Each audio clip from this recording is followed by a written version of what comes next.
Parliament సమావేశాలు కూల్గా నడిచాయి. రాష్ట్ర సంక్షేమ పథకాలకు జీఎస్టీ నుంచి మినహాయింపు ఇవ్వాలని లోక్సభలో టీఆర్ఎస్ ఎంపీలు డిమాండ్ చేశారు. కౌన్సిల్ దృష్టికి తీసుకుపోతామని మంత్రి జైట్లీ చెప్పారు. తర్వాత లోక్సభలో institute of petroleum energy bill, రాష్ట్రసభలో సెంట్రల్ హిమాలయన్ స్టేట్స్ డెవలప్మెంట్ బిల్లుల మీద చర్చ జరిగినాయి.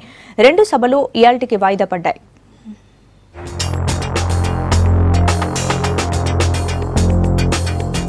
రాష్ట్రంలో అమలవుతున్న mission Kakatiya, mission Bhagiratha, double bedroom ఇళ్ల మీద జీఎస్టీ తీసేయాలని లోక్సభల కేంద్రాన్ని డిమాండ్ చేశారు టీఆర్ఎస్ ఎంపీలు. పన్నులు 18% పెరుగుడుతోని రాష్ట్రం మీద 19,000 కోట్ల భారం పడుతుందన్నారు.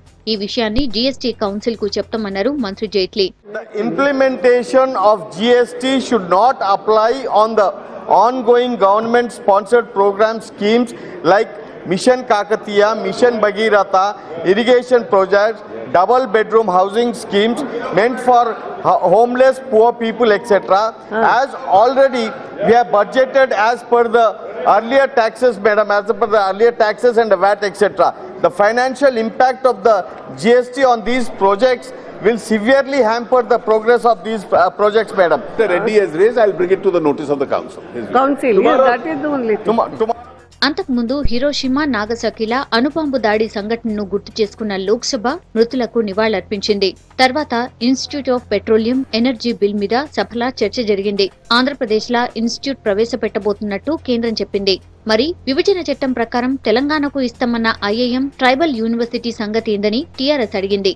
The Indian Institute of the Management, IIM, another is the Horticulture University and the Tribal Universities. Already 100 crore rupees are allocated, but why the government are not taking the initiations? I request the ministry through you to take the initiation for the establishment of the Tribal University in Telangana state, sir. అందరి అభిప్రాయాలు తీసుకున్న కేంద్రం చివరికి bill pass చేసింది. తర్వాత సభలో 0 over జరిగింది. ఉద్యోగుల పే స్కేల్ పై కేంద్ర నిర్ణయం పెండింగ్ లా ఉండడంతోని సిబ్బందికి కష్టమైతోందని టీఆర్ఎస్ ఎంపీ సీతారాం నాయక్ అన్నారు.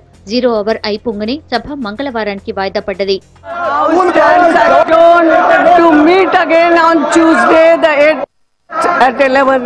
ఇక రాజ్యసభలో మొదలే విపక్షాల గొడవతోని సభ కొద్దిసేపు వాయిదా పడ్డది. తర్వాత 0 ఓవర్ ప్రశ్నోత్తరాలు జరిగినాయి. ప్రైవేట్ మెంబర్ బిల్ కింద central Himalayan state development bill 2016 మీద సభలో చర్చ జరిగింది. హిమాలయాల పరిధిలో ఉన్న రాష్ట్రాల సంరక్షణకు తీసుకుంటున్న చర్యలు చెప్పింది. తర్వాత బిల్ విత్డ్రా అయింది. हमारे प्रधानमंत्री मोदी सारी दुनिया को आज नेतृत्व प्रदान कर रहे हैं और आप जानते हैं कि उन्होंने तो ये अभी तो क्लाइमेट चेंज और ये सब बातें बहुत ज़्यादा हाइप्ड हैं. उन्होंने तो अपनी जो कन्वीनियंट एक्शन किताब है वो उस समय लिखी थी जब गुजरात के अंदर मुख्यमंत्री थे. सबसे पहले क्लाइमेट चेंज के ऊपर जो है उन्होंने काम किया और आज वो सारे देश को नहीं पूरी दुनिया को और जितना साइंटिफिक रिसर्च ग्लेशियर्स के बारे में, क्लाइमेट चेंज के बारे में हमारे भारत के अंदर इस समय हो रहा है. చైర్మన్ అనుమతితోని సమస్యలపైన కాసేపు సభ్యులు మాట్లాడారు. చివరికి మంగళవారానికి సభ వాయిదా పడింది.